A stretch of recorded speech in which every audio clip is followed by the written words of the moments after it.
ಪರೀಕ್ಷಾ ಹಾಲ್ನಲ್ಲಿ ಮೊಬೈಲ್ ಬಳಸಿ ಸಾಮೂಹಿಕ ನಕಲು. ಮಹಾರಾಷ್ಟ್ರದ ಚಂದ್ರಾಪುರದಲ್ಲಿ ಬೆಚ್ಚಿ ಬೀಳಿಸುವ ಘಟನೆ.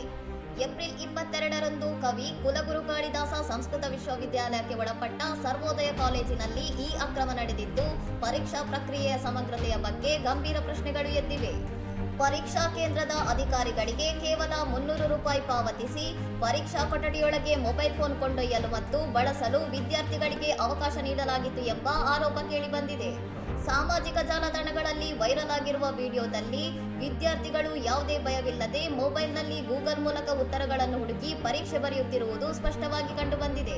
ಪರೀಕ್ಷಾ ಕೇಂದ್ರದಲ್ಲಿ ಮೂಲಸೌಕರ್ಯದ ಕೊರತೆ ಎದ್ದು ಕಾಣುತ್ತಿದ್ದು, ಸುಮಾರು 400 ವಿದ್ಯಾರ್ಥಿಗಳಲ್ಲಿ 3 ಅಭ್ಯರ್ಥಿಗಳು ಒಂದೇ ಬೆಂಚ್ ಹಂಚಿಕೊಂಡಿದ್ದರು ಮತ್ತು ಹಲವರು ನೆಲದ ಮೇಲೆ ಕುಳಿತು ಪರೀಕ್ಷೆ ಬರೆದಿದ್ದಾರೆ. ಈ ವ್ಯವಸ್ಥಿತ ನಕಲು ದಂಧೆಯ ಬಗ್ಗೆ ಸಾರ್ವಜನಿಕರಲ್ಲಿ ತೀವ್ರ ಆಕ್ರೋಶ ವ್ಯಕ್ತವಾಗಿದ್ದು, ಘಟನೆಗೆ ಸಂಬಂಧಿಸಿದಂತೆ ವಿಶ್ವವಿದ್ಯಾಲಯದ ಉನ್ನತಾಧಿಕಾರಿಗಳಿಂದ ಅಧಿಕೃತ ಪ್ರತಿಕ್ರಿಯೆಗಾಗಿ ಕಾಯಲಾಗುತ್ತಿದೆ. ಇನ್ನಷ್ಟು ಸುದ್ದಿಗಳಿಗಾಗಿ ನೋಡ್ತಾ ಇರಿ ಸೌರಂ ಟಿವಿ.